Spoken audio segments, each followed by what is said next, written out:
Hey everybody, my name is Jesse Collins, and I want to tell you all about my show, the Gentleman's Wrestling Podcast, here on the Voices of Wrestling Podcast Network. On the Gentleman's Wrestling Podcast, we do a thorough analysis on the biggest issues and trends within the pro wrestling industry. We talk a lot about pro wrestling media, we talk a lot about fan culture and wrestling's place within general pop culture, and we talk about the broader influences that are shaping the way we discuss and analyze the pro wrestling industry. We've had some of the brightest minds in the pro wrestling intelligentsia on the show, including WrestleNomics host Brandon Thurston, both Rich Craich and Joe Lanza from the Flagship Wrestling Podcast, Trevor Dame from the Through the Years podcast, and a whole lot more. This isn't a show for hot takes. It's not a show recapping the latest episode of television. This is a show focusing on the biggest topics in pro wrestling and doing a deep dive on the real stories behind the surface level analysis you might find elsewhere. The Gentleman's Wrestling Podcast is available wherever you get your podcasts, and we'd really appreciate it if you gave us a try. Thanks. This podcast is a member of the Voices of Wrestling Podcasting Network. Visit voicesofwrestling.com to hear the rest of our great podcasts, as well as show reviews, columns, opinions, and updates across the world of wrestling. Competition starting to get thick, it's the click, so I hope you watch your A-game. A-made, no rain from the track when we unite and spit. This is an A-game, better bring your A-game. Competition starting to get thick, it's the click, so I hope you watch your A-game. A-made, no rain from the track. We are back. Hey now, it's the Mike and JD Show, and I'm your host, Mike Gilbert, and I'm joined as always by JD by God Oliva. How you doing, JD? I'm a total dumbass. I forgot my computer at school today, so I'm doing this on my phone with no real microphone. I had to shoot a fashion show today after school, so I literally had to drive an hour from work to go shoot this. We didn't get out till like 9, and I drove all the way home, and I got stuck on the highway because there was literally, and I'm not over-exaggerating when I say this, there was literally a car engulfed in flames in the median on the highway. Like, it looked like one of those mobster movies where, like, they turn the ignition and the car blows up and it's on fire. It was the wildest shit I've ever seen in my entire life. And I get here, we got to get the new week, because we screwed up on our intro last week, right? So we had to fix that. And then I'm like, dude, I don't have my computer. It's just, we are born under a bad sign this month, man. I don't know what's going on. Yeah, and I had to make sure so we didn't get in trouble by Rich again to get the right intro. We played the incorrect intro last week, and so I tried to play the correct intro, but because JD didn't have his computer, he's the one that's got the video file. He was going to upload the video file, put it all together. We were going to have a nice great show, but he didn't have the computer, so I go to clip the video file. I have the video file. And then I go to upload it to the StreamYard account. This is very inside podcasting baseball. We just lost a viewer because of it. But I go to upload it, and then Chrome says, "No, not today, sucker. You're not uploading videos today." So I had to upload the MP3. And when you do the MP3 through StreamYard, when you play it, it automatically just keeps playing it. So you got to hear a little bit of it twice today. But we're gonna get this new system ironed out, and we'll be set by next weekend. Hopefully by next week. We're with the Voices of Wrestling Network for now. Yeah. But until we get fired. Yeah. We used to joke about that. John Muse is already busting my chops in the chat. Here we go. This is John. It says, "Nice Paul thumbnail. No heat for a Tony thumbnail this week." Oh, should we get into that? Should we just start with that? We can't. I already addressed it on our Patreon, but I addressed this a couple weeks ago because we had already talked about it. But there's some dudes in the Voices of Wrestling Discord whom I love. I'm sure they use their left and right turn indicators. I'm sure they're fine people, but they get quite upset when you use an unflattering photo of Tony Khan. It's only Tony that they get upset about. They didn't get upset when I did it to myself, when I've done it to Triple H several times. When I did it to Scott D'Amore all those times during the BFI stuff, when he was going through his stuff. In fact, there was one of Scott D'Amore that I did where he's screaming into a microphone, and I used AI art to make him look like he was in Hawaii and had a floral print shirt because I'm like, he's on vacation. That was like the theme of the thumbnail. Guys, I've been doing dumb thumbnails for 3 years now. And I literally, it's been kind of part of my gimmick is just to do funny thumbnails. I've been doing it forever. And does it help with the YouTube algorithm? Most of the time, yes. Yeah. A lot of times it doesn't. It's just me making myself laugh.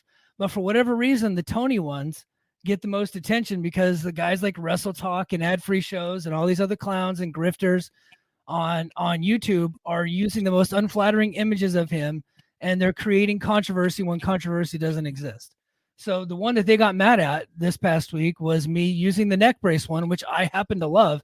JD, we had this conversation whenever he showed up on the neck brace. You're like, Mike, you got to use that as a thumbnail. I was like, of course I do. This is like thumbnail gold, right? So I used it for a conversation that you and I had, which I thought was a very good conversation. And in fact, it topped the numbers for the week, and where we had a conversation about AEW being burnt out. And I'm like, what better thumbnail to use than him in a neck brace? Right. And I didn't find that to be an unflattering photo or anything like that, but people got upset at that, but not the two of Triple H doing the dumbest face possible, not the ones of Vince McMahon and John Laurinaitis last week that actually got us the most revenue. It's the Tony Khan one because they just really like Tony. Well, we talk. So here's the thing, couple things. One, the people that are complaining about this don't listen to our show because we literally had a conversation about this 2 or 3 weeks ago. We literally talked about how we game the YouTube algorithm. I even said I kind of cringe when I see him sometimes, right? And you explain yourself like this was a whole bit we did on the show. Yeah. But guys in the Discord still bitched about it, like because they don't listen to our show. So the fact that we're upsetting people who don't listen to us, we've been on this network for 9 months now. So I mean, like, you've had your chance. If you don't listen to us now, if you are on the Discord and you don't listen to our show, you're never gonna listen to our show. So it's not like we lost any viewers or listeners or whatever, right? Yeah. So whatever, man. Yeah. And tonight's thumbnail is a very unflattering photo of Triple H. I bet the VOW Discord, the Ringer one, the thread in there where they kind of make fun of other shows, I bet that doesn't get any heat because they don't like Triple H, and for good reason. We don't like the guy either. I don't like the guy either. We got $10 last week to bury Triple H, something I typically do for free on the show. Yeah. But somehow we're in the take for WWE. Yeah. Which just goes to show you how powerful the WWE PR arm is, that like if you're and Joe talked about this on their show, like there's people that think that they're on the take for WWE too. Like it's become like a red scenario. It's like McCarthyism, where we're not pro AEW enough. Yeah, well, and that's the thing. Any criticism of Tony Khan, right, or AEW. And I didn't really think that we were being harsh last week. No. I thought we were pretty fair, but we're like, we still like what they're doing, but it's not must-see TV. That's kind of what we were saying, right? And we're not the only ones saying that. No. And but anytime you criticize them, or if you post a picture that they don't like of Tony Khan, they automatically think that you're praising WWE, and that's not the same thing, right? No. Like you can criticize one without praising the other. You can praise one without criticizing the other. We like to talk about each show independently. So if I'm criticizing Tony Khan, I am not absolving WWE for all their sins. I'm not, right? Because I'm a normal person and I'm not an idiot. Okay. I just don't think like that. I have a nuanced brain, right? And I realize that things are complex. So I get that. I don't look at things in black and white. And the same thing, like I said that I liked Cody versus AJ Styles from Backlash. I thought that was a really good match. I really enjoyed it. That doesn't mean I hate Bryan Danielson versus Will Ospreay. You know what I mean? And I saw some people getting mad at folks who were complimenting that match by them bringing up Bryan Danielson and Will Ospreay. Like, they're two different matches, two different companies, two different crowds, two different countries. They're not the same. You can like them independently of each other, right? One has nothing to do with the other, right? And so what I said in the Discord, and I said it on Patreon earlier this week, I went on a little bit of a rant because I just had some stuff to get off my chest. It's going to continue, right? I'm not going to stop because I like doing it. It makes me laugh. And if at the end of the day, the only accomplishment I get out of it is making myself laugh, that's great. Because guess what? I work really hard at this YouTube thing, and I'm doing a good job of getting our numbers up, right? To where we're actually starting to get sometimes we'll get a couple bucks on a video, which is pretty wild to me, considering where we came from, where we were on another YouTube for years and we didn't see any of that money, right? So now we started our own since August, and here we are in the spring, early summer, and we're already seeing a little bit of revenue from that. What I'm not going to do is kowtow to people who don't listen to the show and who get offended by the thumbnails. I don't care what they think. If it gets to a point where they're bugging Joe and Rich and getting annoyed at Joe and Rich, like I saw somebody said that they had to unfollow the Voices of Wrestling account because they were upset at the neck brace photo. Then I'll just ask them to stop tweeting out the links. Like that's fine. That's fine. I really like that they tweet out the links because it is helpful. But if it gets to a point where they're going to start losing followers, then we'll just be like, hey, look, maybe you don't need to tweet out our YouTube links. And plus, our YouTube is an animal right now. We're cranking out content left and right because I clip the shit out of our shows. We're doing tons of shorts and reels and all that stuff, and so that's a lot for that bot to keep up with. I think we're probably the most active YouTube on the Voices of Wrestling and the Voices of Wrestling family for sure. So if we get to that point, then we'll have that conversation. But what I'm not going to do is stop because I don't think I should have to. I don't think I'm doing anything wrong. I'm pretty fair across the board. I make fun of everybody, including myself. And so if people don't like it, then you don't have to like it. But for the people that do listen to the show, like DJ Convoy, who I respect, he's been a day one guy. He said he did explain to me, this like, hey, the people that don't know you guys, and he goes, I know you and you're not like this, they might lump you in with Wrestle Talk. And I'm like, okay. I get that people might lump us in with that, but they're not paying attention. So if they're not going to pay attention and they're not going to listen, I don't care. It's got nothing to do with me. It really doesn't, because I know that I'm not a grifter, because what I'm not doing is what Eric Bischoff is doing. And I think Joe Lanza explained it very, very well last week, what Eric Bischoff is doing on his podcast. His gimmick is anti-AEW and anti-Dave Meltzer. No matter what they do and no matter what they say, even if he agrees with it, he will say he doesn't agree with it because he's got an audience to serve. They come to him for that content.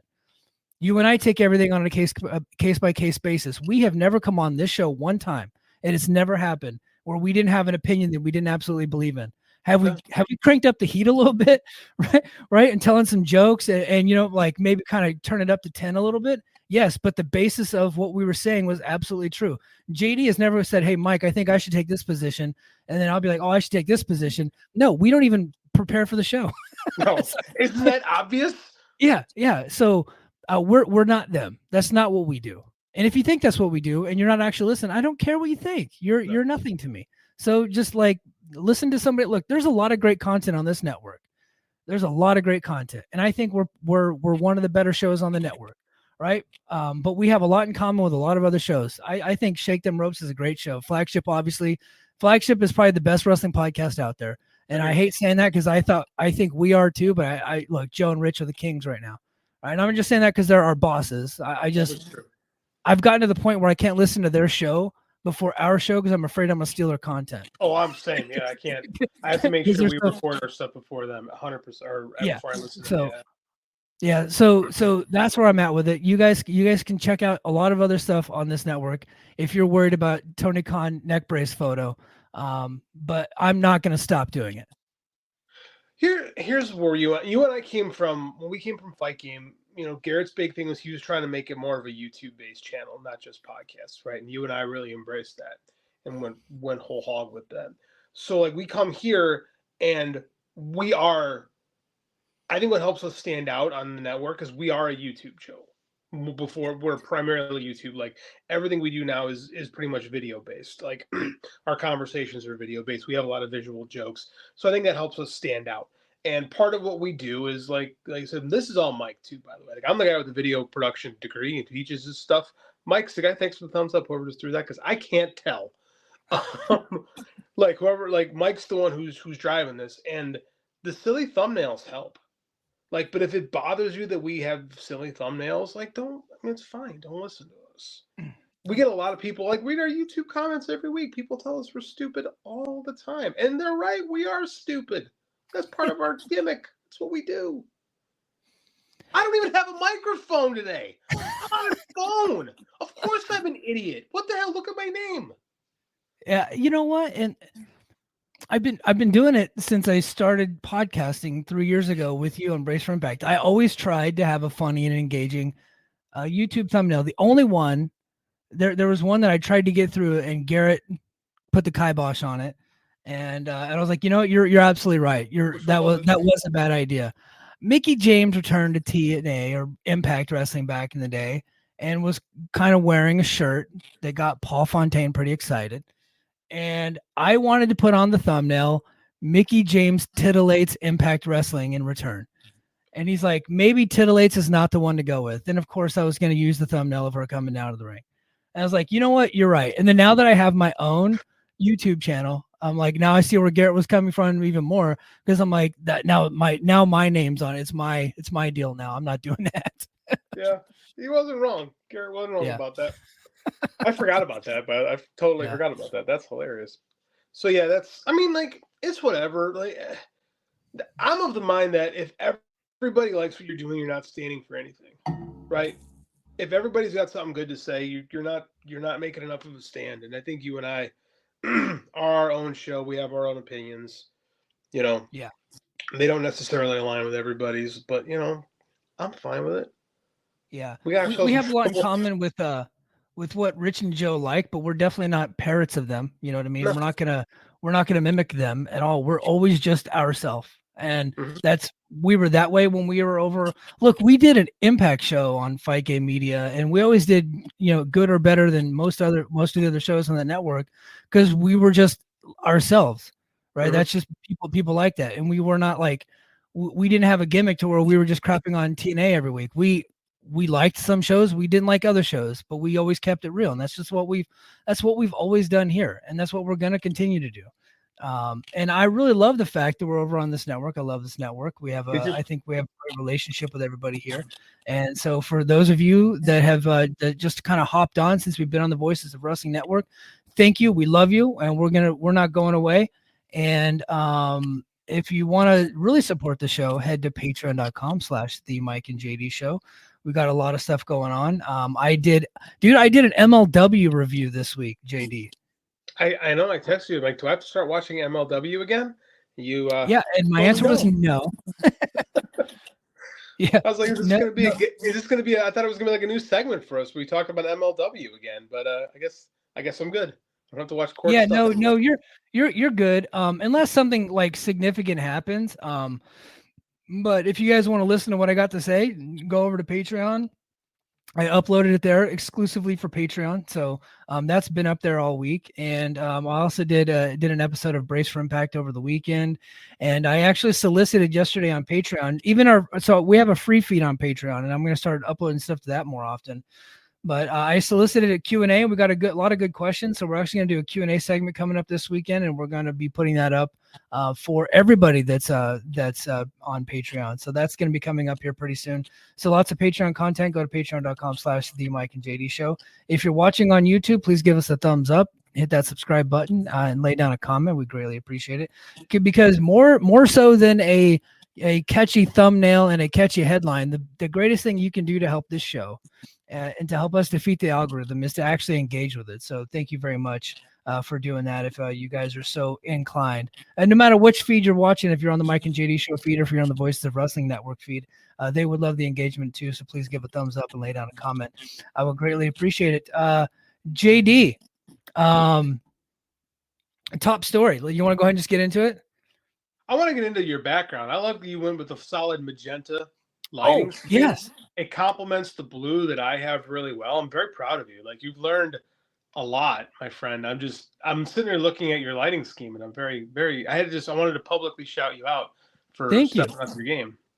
So I took the week off this week, and because I'll be honest, work has been rough. So I was like, look, I gave my on-call phone to a friend. I said, hey, look, can you fill in for me for the week? I'll make sure you get recognized for all your hard work. He said, absolutely. So he covered down for me for the week. I just took the week off. I really needed it because we've had a lot going on. Some like emotionally heart-wrenching stuff has happened the last like month or so. So I took this week off, got a lot of beach time, grew out my neck beard a little bit. And yesterday I was thinking about the podcast, and so I went over to the store and I bought, I was looking for a new lighting setup, but all I did was buy a new light bulb that can be change colors with your phone. So you just get an app and it hooks up to your Bluetooth, and I can actually change the colors on my phone, and I can change the brightness. Because one time you and I talked about buying a dimmer switch for my thing because it was too bright. So I actually just went and got a light bulb that has its own dimmer switch. So I did that and I set it up, and I was like, you know what, this week I'm going to do purple, and maybe another day I'll do like orange or red or something like that. Just something different. But I was kind of getting tired of the blue background. I think I lost JD. Yep, JD went out. I'm back. JD's back. Fucking rural internet. Sorry about that. It's one of those nights, man. One of those nights. It's all good. Hey, before we get into the top story, I went ahead and explained to the audience my purple background, but this is the boss. He says, You're killing it, guys. You know what you're doing well. If people disagree with you, you want people to care one way or the other. When they stop caring, that's when you've lost. Thanks, Rich. Thank you, Rich. I thought he was still recording. So did I. Yeah. So thank you, Rich. I really appreciate it. Glad he pops in the episode where everything's going fucking wrong. So I know. Yeah. This week he jumps in. Regardless. Yeah. Regardless, the magenta background looks good. Works good with the blue that I have when you play them off each other. So I think we got good things going. Top story. All right, let's go ahead and get into our top story. As you guys can tell by the thumbnail and the headline, WWE backs Vince McMahon in their quest to compel arbitration. So WWE people keep forgetting that WWE is a part of this lawsuit. They want to say this is a Vince McMahon lawsuit, but WWE is very much in this lawsuit.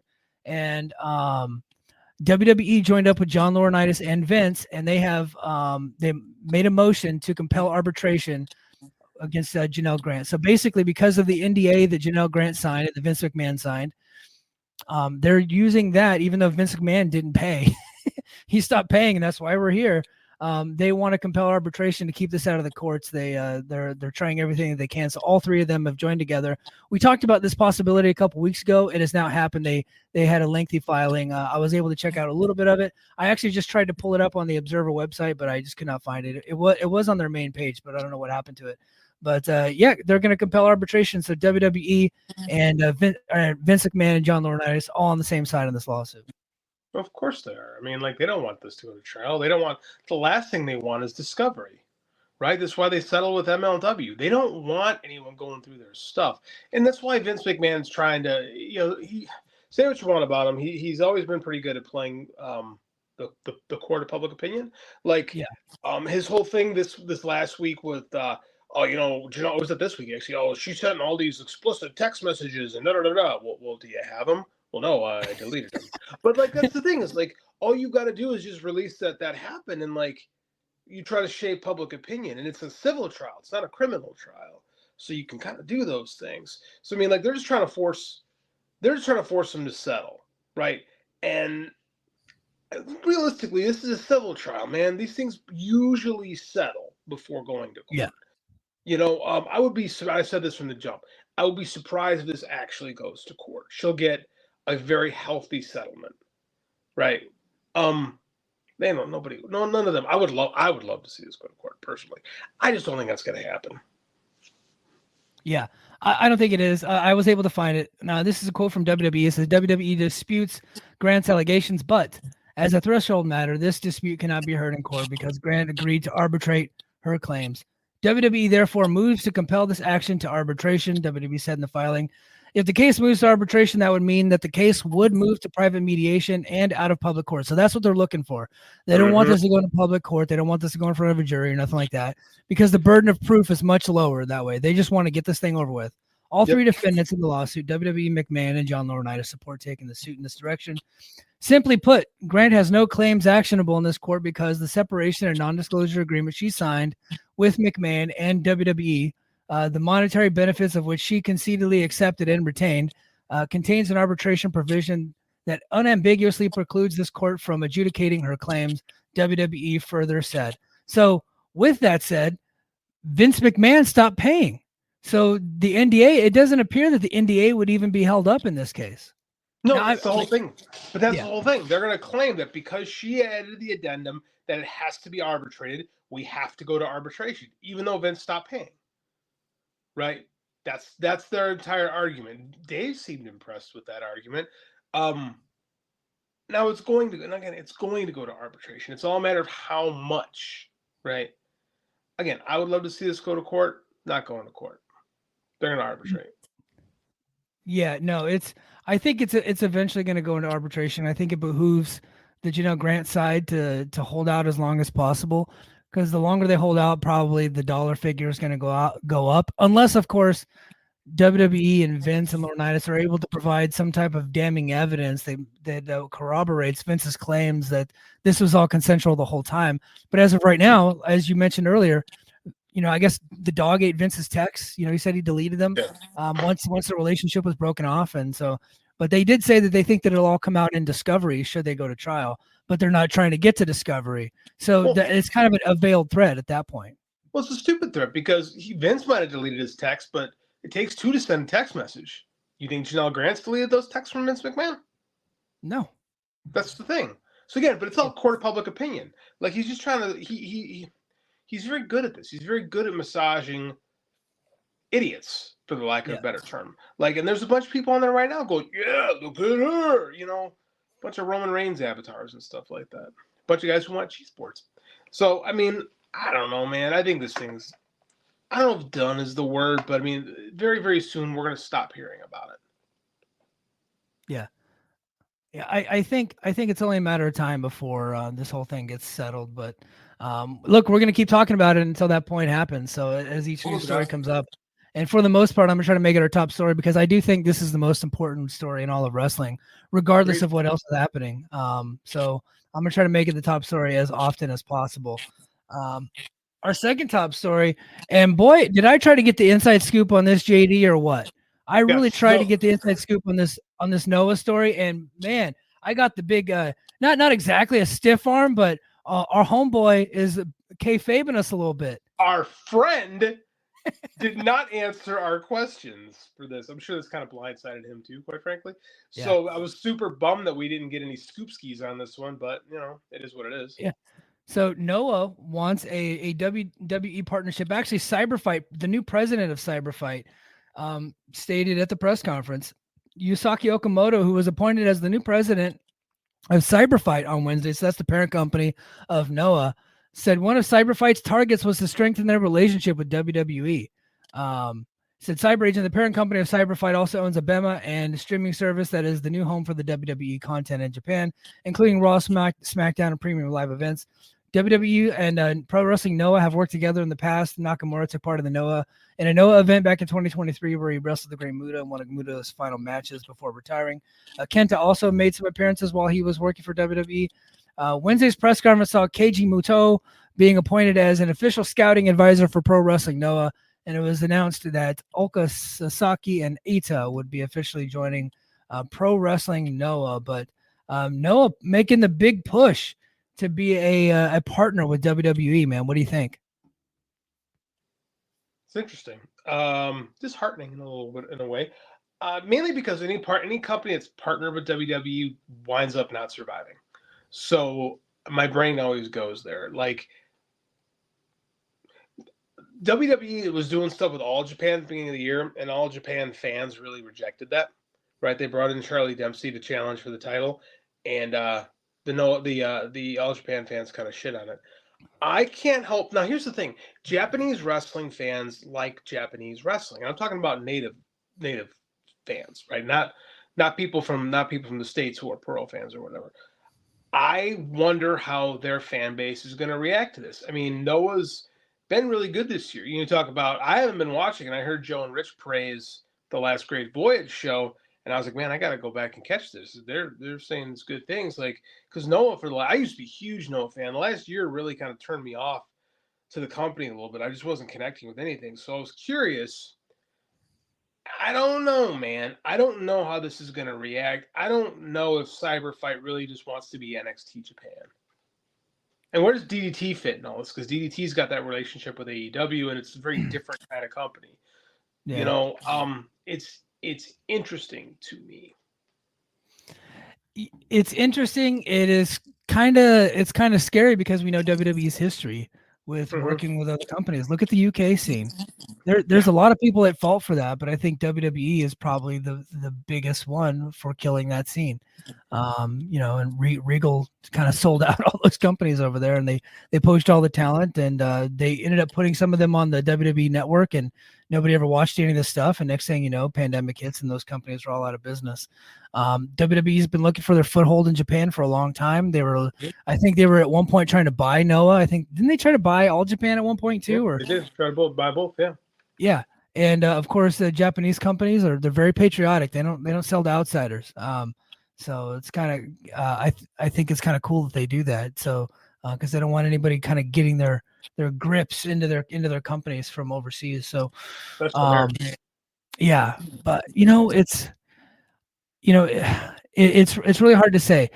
WWE's history under the Vince era, you would think, oh, they're gonna kill it, but the guys that are there now were a part of that, right? Like Triple H was a part of the killing of the UK scene. So was Regal. Nick Khan probably made some of those deals happen. They essentially killed Evolve, right? They killed Evolve. ECW worked with WWE, and next thing you know, they're out of business. And then you go back all the way to the territory days where Vince was getting tapes from all these territories, and one by one he started poaching the talent and killing them off and taking their TVs. So I have historical precedence that says this probably would not go well should they do it. But Abema is a big company. Cyberfight's a big company, right? So it's not like they're like a subservient brand like Cyberfight. I know WWE is huge too, but Cyberfight's no joke. They got a lot of money over there, which you could tell by a lot of the production, the money that they spend on their shows. So Wrestle Universe is a great app. It is a great website. They got a lot of great action on there. I wish they would bring over some of their MMA stuff and kind of make it like a super combat sports app, but I really like it. And visually, I think Noah, as far as production wise, is right there at the top. They don't have as many bells and whistles as WWE, but their camera work and everything that they do with it, I think, is very good, top notch stuff. They got a lot of great talent. Their talent's a bit on the older side, but they still got Kaito Kiyomiya and some of those cats over there. Inamura, who remains one of my favorites. I wish they'd finally get behind that guy, but they got a lot of great talent over there. What I don't want is to see Kaito Kiyomiya over in NXT, learning how to look at the hard cam, right, and doing squats and taking bumps and stuff like that. I don't want them to kind of ruin him, because I think we finally got him to where I think Noah needs him to be, because they've given him so many shots and he just never was able to kind of get through that, and become that top guy that they were looking for. But I think they might have finally gotten him, you know what I mean? And so for him to go do NXT stuff, I think that would just ruin the whole thing. No, I agree. I wonder if WWE are these talks with WWE pre-existing, or do they just come out there and say we want to strengthen our relationship with WWE? Because that's exactly what All Japan did at the beginning of the year. Yeah, they just came out and said, hey, we want to work with WWE, blah blah blah. The fans shit on it. I'm very curious, because again, Noah fans are older fans that are typically fans like a little bit more MMA, a little bit more fans of like the Royal Road stuff, right? The Arc style stuff, the Misawa era, like it's older, right? So if WWE was as popular in Japan as they want us to think they are, they would tour there all the time. The truth of the matter is like the WWE fans from Japan are just fans of U.S. pop culture. Those exist, but I mean, like, they don't draw great. And here's the thing. Here's the reason why they want this, right? Here's the key to this. Japanese wrestling is in a bad place right now. This is why they're all working together, because nobody's drawing. They have not recovered. None of the companies have recovered from the pandemic. And this reeks to me of Noah trying to, or Cyberfight specifically, trying to protect itself, trying to latch on to the only company right now that is being successful at the box office, aside from CMLL. Like, AEW's New Japan, nobody's drawing a lot. So they're trying to latch on, and historically speaking, that doesn't work well. WWE tends to strip mine what they want and leave the bones. I don't know. You can say you have historical precedence on your side. Yeah. So I don't know how I feel about it. Noah is no stranger to having a partnership with an American promotion. They worked at TNA for years, so it's not that crazy. The crazy thing is having a partnership with WWE, because those partnerships typically don't end well. So we'll continue to check it out and see what's going to happen with that. I am not very optimistic, but if it's just like occasionally, somebody from Noah works a takeover show or whatever NXT's calling their shows now, or if it's sending Charlie Dempsey over for a big show and stuff like that, like NXT working, it might be able to be fine. But I always feel like there's an ulterior motive here. I mean, what do you think? You think they're going to send Ironhead Fujita over to work a takeover? I mean, maybe. Oh man. Well, I think somebody. What was the joke? Oh, we can get Ironhead Fujita versus Goldberg in a stare down match. I cannot remember who said that joke, but it was so great. It was so great. You know what they really should do? Is they should get Nakajima back and send him over to an NXT show and let him just kick the shit out of those performance center kids, and just let him be a dickhead on NXT television. I would be thoroughly entertained. Yeah. I think that would be great. Let's see. Let's go to the chat before we head to our next topic. As always, you guys can send a super chat if you like to support the show. If you don't feel like becoming Patreon subscribers, another good way to support the show is just to throw a super chat. But look, super chats became like something that people are getting insulted by too this week. Not in Voices of Red, but like everywhere. Guys, you can get a comment on even if you don't send a super chat. I try to get to everybody's comments. It's just another way to support the show. So if you would like to, we would appreciate it, but you don't have to if you don't want to. But it's just a nice way to support the show. Like last week, somebody gave us $10 to bury Triple H, and I thought that was awesome. Like if there's somebody specifically you want us to bury, feel free. We'll do it. Yeah, Norbert Kubek said Curryman to debut in AEW. Yeah, because Christopher Daniels got fired. That would I didn't even think about that. That would be absolutely hilarious as if Curryman showed up in AEW. I would. Like 6 people, I think, would get that, but I would like it. Yeah, well, Curryman's been doing the stuff on the indies too, like in Defy and other places. I think Prestige. So Christopher Daniels has brought him back recently. Antonio Baker, what's up? JD and Mike, what's up, Antonio? Io says this is a long game, and Vince, unfortunately, is not new to this lawsuit game. No, he's not, and he's got great lawyers. Fake Noah fans today on Twitter. No, y'all know how TNA fan. Now you guys know how TNA fans feel. King of the North says I'm late. I hope JD hasn't lost his mind. He clearly did not see the beginning of the show. No, look at the setup, man. Look at the setup today. The mind is totally gone. Yeah. So I hope Mike is ready for Laredo Kid versus Top Dollar. Top Dollar has taken Laredo Kid's digital media championship. Laredo Kid has exactly 2 wins in the last 2 or 3 years in Impact, and they have both happened earlier, like last month, and he's about to give up that title. So it was a good reign, Laredo Kid, but you're about to give up that title belt. Sorry, buddy. Are you telling me that TNA is going to make Laredo Kid do jobs? I'm shocked to hear that. Shocked. Yeah. Here's a story that came out of left field last week. All Japan and NWA are doing some kind of type of promotional deal, and EC3 is going to All Japan to work a show coming up. What a weird connection. Like EC3, like All Japan's got some really good talent around. That Yuma Anzai is freaking good for a kid. He is really good. Like there's some good stuff going on in All Japan right now. And EC3, I mean, there was a time I'd have been like into this like a decade ago. EC3's never been great, but he's got a good personality, or had one.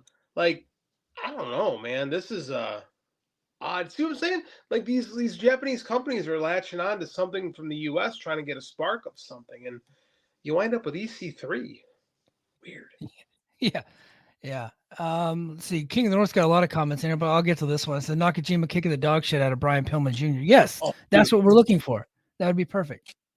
Lexus King is already doing jobs on NXT television. I thought he was going to change the game and make everyone in AEW rue the day they were born. I thought Lexus King was the game changer. Did Shawn Michaels figure out that he's not that good?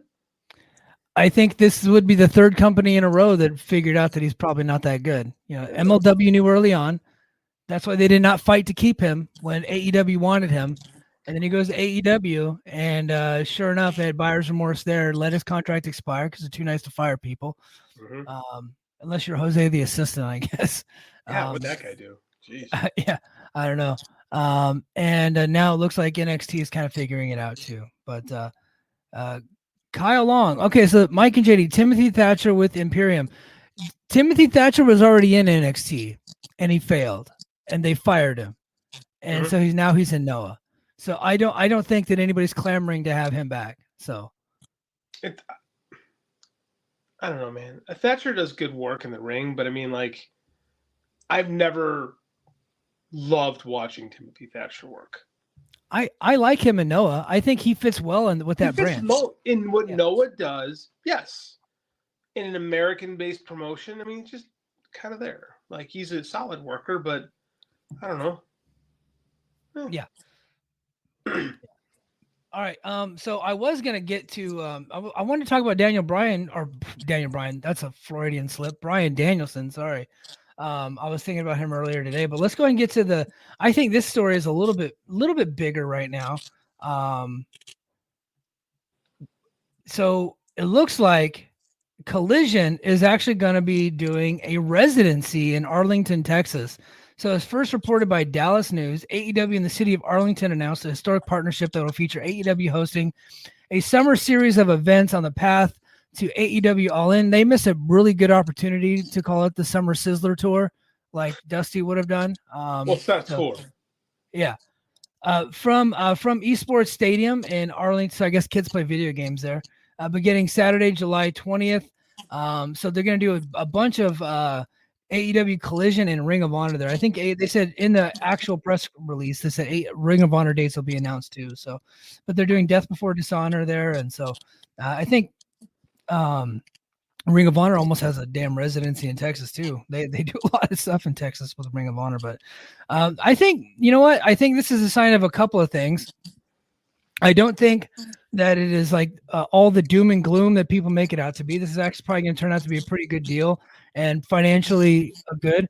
But it also says that Collision is not doing well on tour, which we already kind of knew. And they're probably losing their ass on some of those arenas that they're booking because there's not putting that many people in it. And so this is a good way to keep the costs down. Don't have to do a ton of touring. And they might even be getting a site fee. I don't know if that's been reported yet, but I know people are talking that they actually might be getting paid by the city of Arlington. And Arlington is actually looking at bringing in a lot of stuff for tourism and things like that. The arena is like 2,500. I don't think they will ever set it up for 2,500, especially if they're going to be running that many shows. But look, they can do like Impact Zone and set it up to like, 1,200. And I think, look, Collision was the TV show that nobody ever asked for. It's kind of the stepchild of AEW, more so than Ring of Honor. And but this is a way to make it a viable product, and I think I'm okay with it. I am too. I'm going to throw this at you too. Like I do think they're probably getting something of a fee, so now you're going to get paid to run some shows as opposed to have to stress booking places, right? The company is not hot right now. I'm going to throw at you something, and now WWE. Michael, do you recall a little show called Monday Night Raw? Yes, sir. Do you remember where the first 2 years of Monday Night Raw took place? The Manhattan Center. Every week, right? Yep. Yeah. So they had a residency in New York City doing those every week. And you know what I liked about those old Monday Night Raw shows is in 1992, when the business started to go down, in early 93, they course corrected and changed the show. Right? Yeah. Now you watch those early Raws from the Manhattan Center, nothing on TV felt like that. Right? The shows became unique unto themselves, and they didn't feel like the syndicated shows. It had a different vibe. It had a different feeling to it, I should say. Right? And I think that as Collision has tried to find its own identity. I went to a Collision recently. I had a good time. I think giving it a unique visual distinctiveness is only a good thing, right? I miss wrestling shows looking different. Like, I liked when AEW ran Daly's Place just because it looked different. Yeah. Right? I miss WCW Saturday Night Live when it was either at Techwood or when it was at I forgot the name of their place. They ran it at Center Stage in Atlanta, right? Those shows looked different. They had a different feel. I liked Manhattan Center Raws. I liked the Impact Zone, right? So every people go, well, aren't you going to burn out the market? I'm like, not necessarily. Memphis had Memphis TV and the Mid-South Coliseum every Monday night for decades, right? all this is a few weeks worth of shows. And you said 1,200. I bet they set it up for like 5. You can get 500 people there and make it sound great. Look what NXT did with Full Sail when they were doing. Look what they still did with the Capitol Combat Center. Like, you need to make the show feel different. I think this is a good thing, and especially if they're getting a couple bucks from Arlington to do this, and it's in an esports stadium, so it's going to be smaller. It's going to have a different vibe to it right away. I think this is a good idea. Yeah, I think it's a good idea. Dynamite is the A show. It's never going to not be the A show. So them just touring around makes a ton of sense. Earlier this year, there was a rumor that TNA was looking at going to take over the Full Sail arena that NXT used to go to. And I was like, all about it, because they're losing their ass while they're touring too. If you're losing money touring, and look, I can't stand Eric Bischoff, but not every one of his ideas were bad. When he took over WCW, like right around that same time frame, right, 93, they were touring and they were trying to sell tickets and do all these things, and he just took them off the road completely, unless it was a pay-per-view or a Clash of the Champions, and he moved everything to Disney MGM Studios. And I thought that was obviously a smart decision. They got the books right. So right now, nothing that they're doing is drawing for Collision. Nobody cares about Collision. You can tell by the ratings, you can tell by the ticket sales. It's just not a show that people care about, but they still want to be able to make money off of that TV show. So in order to make the most money, they're going to be moving it to a fixed location, at least for the summer. I think they're testing it out to move it to like a fixed location going forward. If it stays in Arlington, or look, they had the Impact Zone already in Orlando. That's where they were doing Ring of Honor, and I thought that was a very smart thing. I think WWE kind of has a stranglehold on Orlando, so maybe that's why maybe they just didn't quite work out for them, because there's a reason why they stopped, right? They stopped doing it altogether because they were doing Dark and Ring of Honor. Well, they killed Dark and they just started doing Ring of Honor there. But they started putting Ring of Honor on the Collision tours. Yeah. Right. So you might rip it, but like the timing worked out. But I think they should. I thought they should have stayed there. I think that Impact Zone, that former Impact Zone, we should call it, has a good vibe to it. Like, you're always going to have people there because of the tourism. Like, I don't think this is a bad idea. And like I said, WWE has done this in eras where the numbers weren't as high, right? There's been lots of times that wrestling shows have been run out of the same venue. Like Dallas ran the Sportatorium for an eon, right? You can make these things work in smaller arenas or smaller arena-esque setups if you can keep something cool going on. I think that keeping Dynamite in the big basketball arenas gives it a look. Make it look different. If you're going to have these shows, make them feel different. I think that's the big struggle with Collision for a long time, is there were differences, but didn't feel different enough. Like, you put it in a different venue, all of a sudden it's going to feel different. And then let it look different. Let it feel different. Let it feel smaller. Like I said, Pro Wrestling's most successful television franchise is Monday Night Raw. That started in the Manhattan Center. It's very small shows. But if you get a good crowd going and you have a vibe of the TV show, it'll work. Yeah, and they can film it to make it look like it's actually big, like they used to do in the Impact Zone. That was like they made it seem like there was like 2,000 or 3,000 people in there, and there was like 400 or 500 at times. You can film it as such to where it actually looks like it's a big crowd. So NXT does it all the time with they were better at it at Full Sail when they actually had things darker. Now that they light everything in the Capitol Commons, and you can see the duct work sometimes. Yeah. Like, I think you can do that. You can dress the set and you can hide it a little bit. I don't think that's a problem. That's just smart TV. Yeah. I really liked Black and Gold NXT from Full Sail. I thought that was a very good show. And I liked the vibe of it. And, people for years blamed the Impact Zone for being one of the reasons why TNA started going downhill. No, it's because what they were putting in front of the Impact Zone, people didn't want to watch. So they just didn't show up. That was TNA's fault. So as long as you're giving them good content, they'll continue to show up. I think this, and look, this is also AEW acknowledging that Collision on the road is not working. It's absolutely not. So I said it's not all doom and gloom. That's not a good sign that it's not working on the road. But I think this is a good solution to that problem to make it more financially viable. But at the same time, you said that the show wasn't necessary. Like a year or two ago, AEW was doing pretty decent on the road. They were doing all right. They don't run house show schedules. And then they have another show, right? They doubled their work. It was very Thunder-esque. and they're not taping. You'll know it's bad when they're taping every week. I almost said Thunder. When they're taping every week Collision and Dynamite together. They're not doing that, right? Yeah. They got something different. Like I said, this can feel like WWE Saturday Night. It can feel like Monday Night Raw. And like you're going back to what has worked traditionally. And when the shows get hot, you can put them on the road again.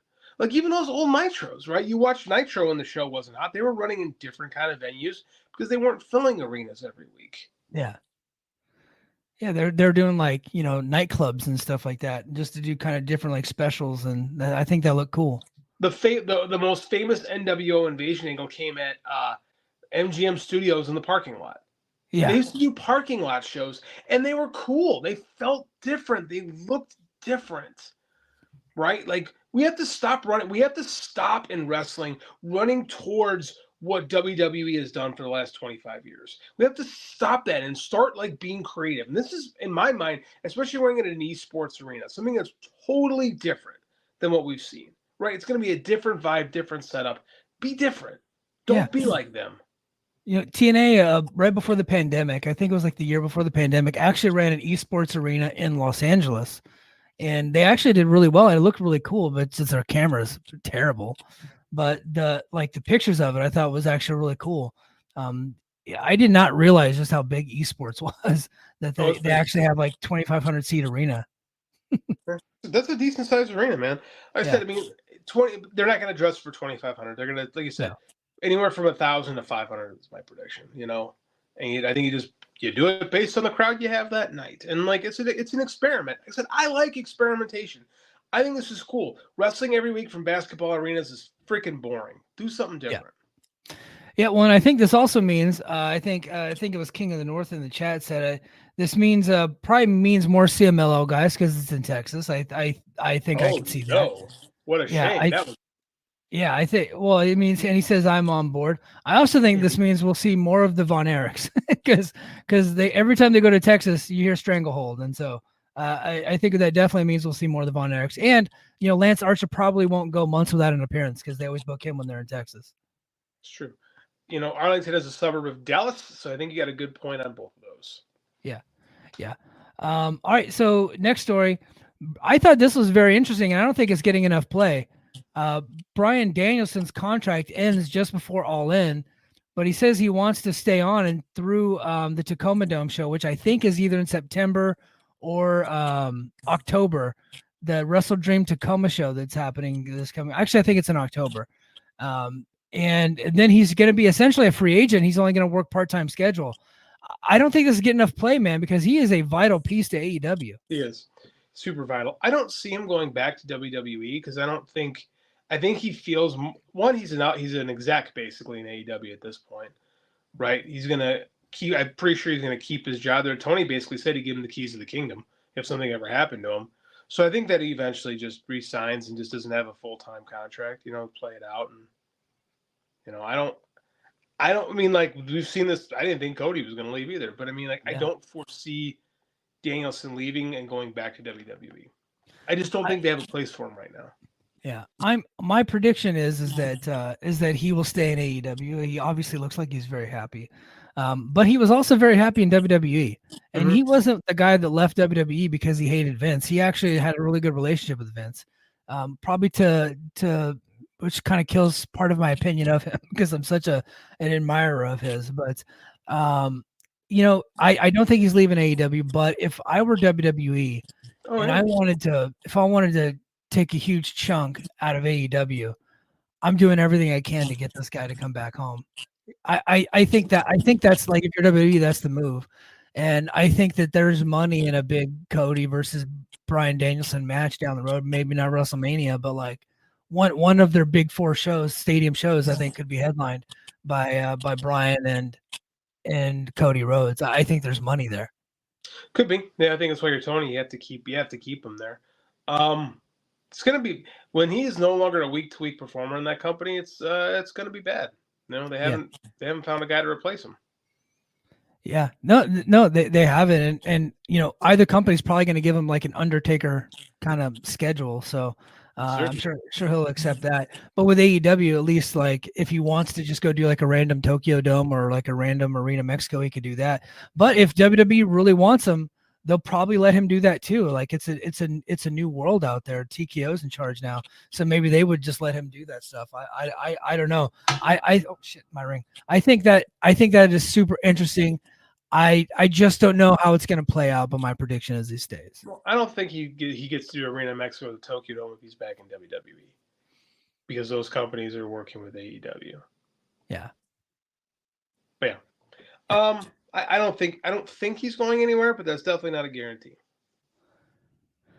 All right, a couple more notes. AEW and WBD, exclusive TV rights negotiating window lasts into the summer, and then at that point, it looks like they'll be able to start negotiating elsewhere.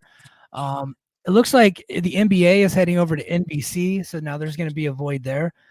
There's people that think that because the NBA is heading to NBC, that automatically makes AEW more viable.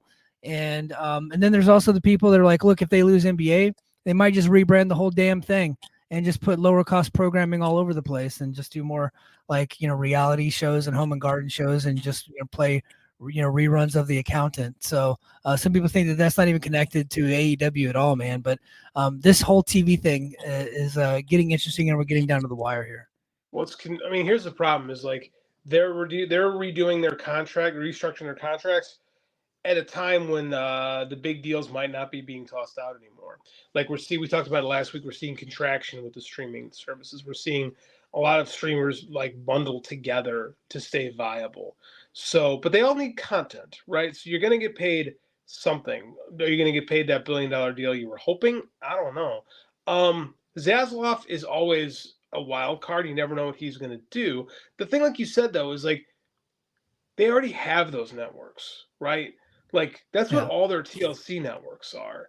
Like you bought TBS and TNT and those things so you can have prestige stuff. So the idea is how do you keep without killing your investment, right? How do you keep these things more prestige than what you already have? I don't know the answer to that. I don't know if they know the answer to that, but I don't foresee them becoming another TLC because they already have TLC. Yeah. Yeah, I don't foresee it either, and and I guess I've been pretty optimistic on AEW's TV deal for a long time. I think they're going to get a new one. It might not be as big as they were anticipating, and I think that's something that they're going to need to prepare for. But guess what? They're carrying a lot of empty debt right now, like Ring of Honor contracts, and like they have a roster that's just way too damn big. They could probably cut 40% of their roster and use a lot of day rate guys and girls and move like what they did with Collision, moving it to a fixed location for Collision, and while still getting a rights fee. I think they would be, financially viable at that point.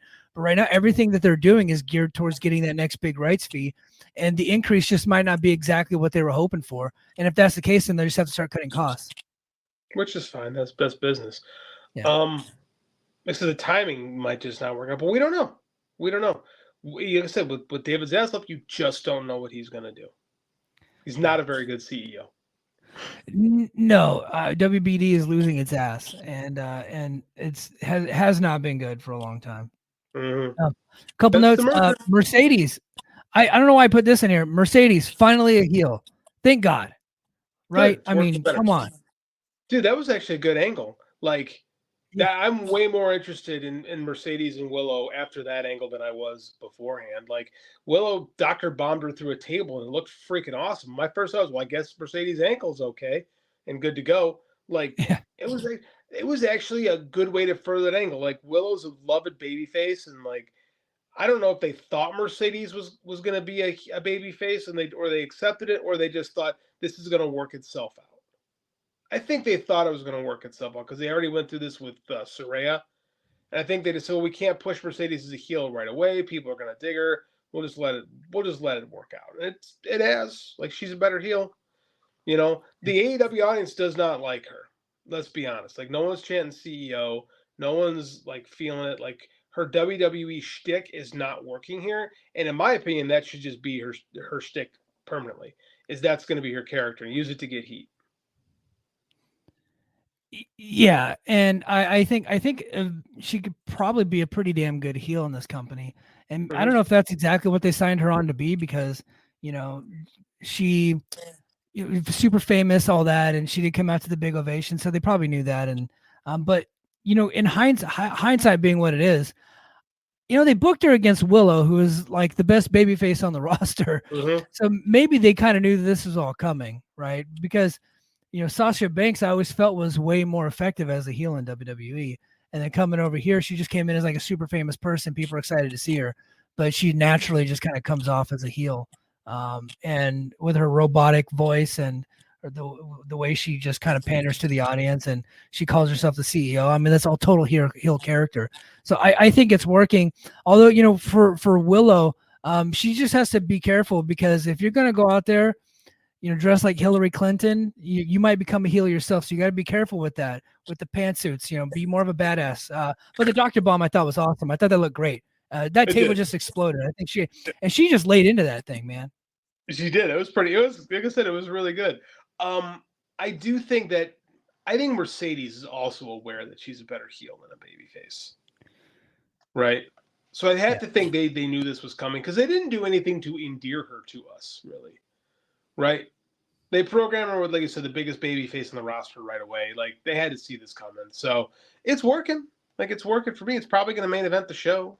Curious to see what happens. Hopefully, Mercedes is a good wrestler, right? Willow's a good wrestler. They should have a really good match, so long as knowing that.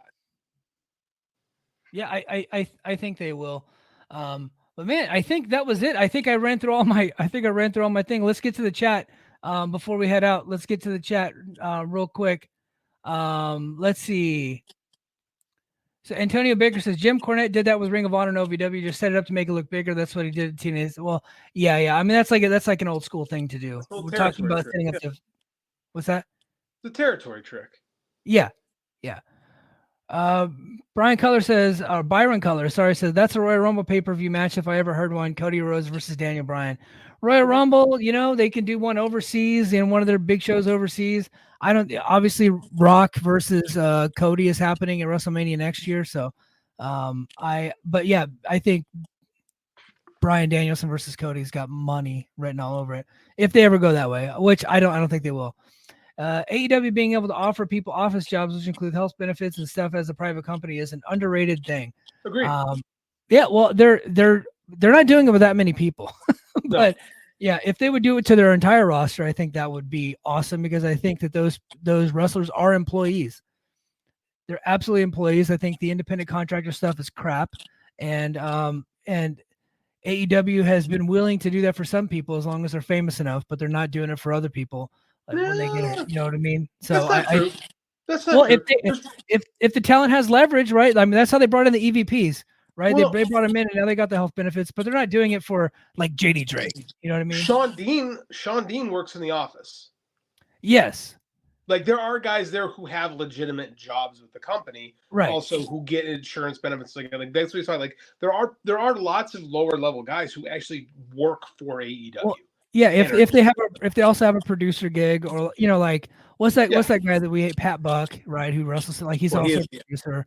You know what I mean? But yeah, Captain Sean Dean, I think he started there as a wrestler, and they realized that he probably had some other skills. I think he was Army, right? He was Army. Mm-hmm. Yeah, and he was an officer in the Army. At least I think his name's Captain Sean Dean. You would think.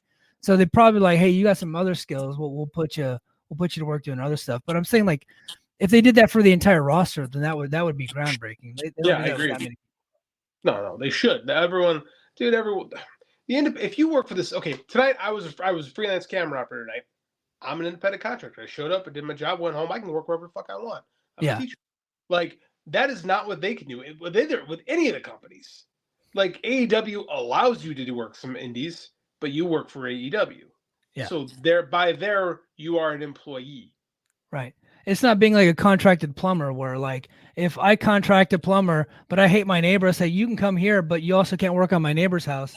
That stuff's not going to fly. You know what I mean? Like, we're not going to be able to put that in a contract. And that's kind of what they're doing.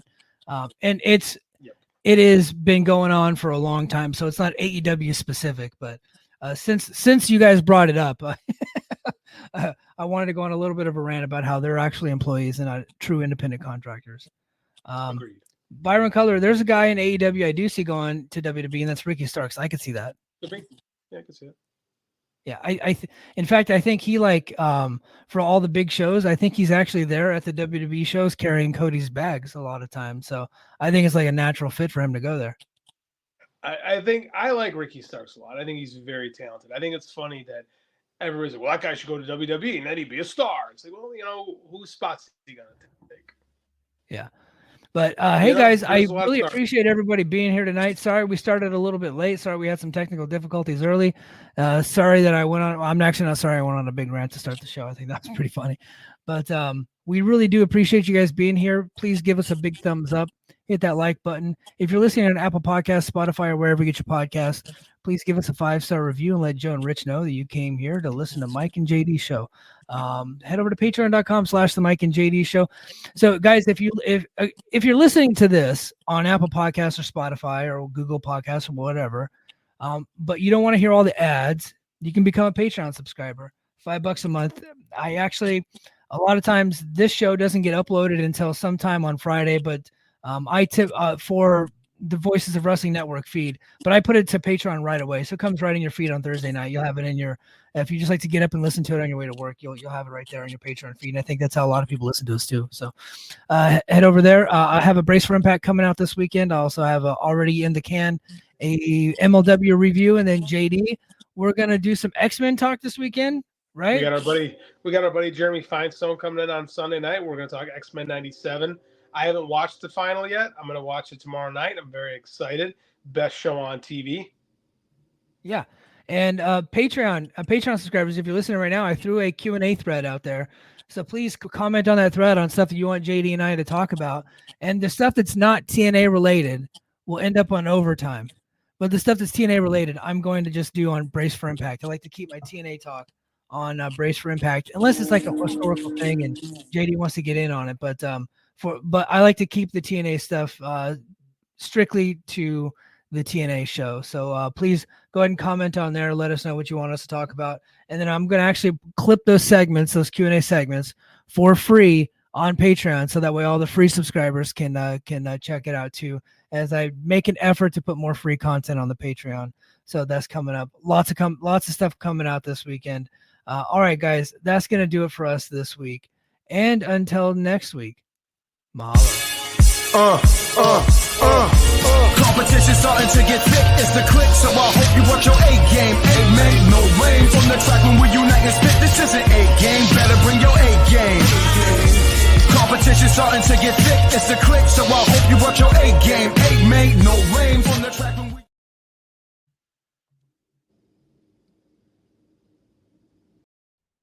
Hey kids, do you like wrestling? Well, we like wrestling too. We are Shake Them Ropes here on the Voices of Wrestling Podcasting Network. Myself and Chris Novembrino kind of doing a lazy river of wrestling criticism, going through the news and whatever happened in stateside television wrestling. And also, you know what? Sometimes we just like to watch old stuff and talk about that too.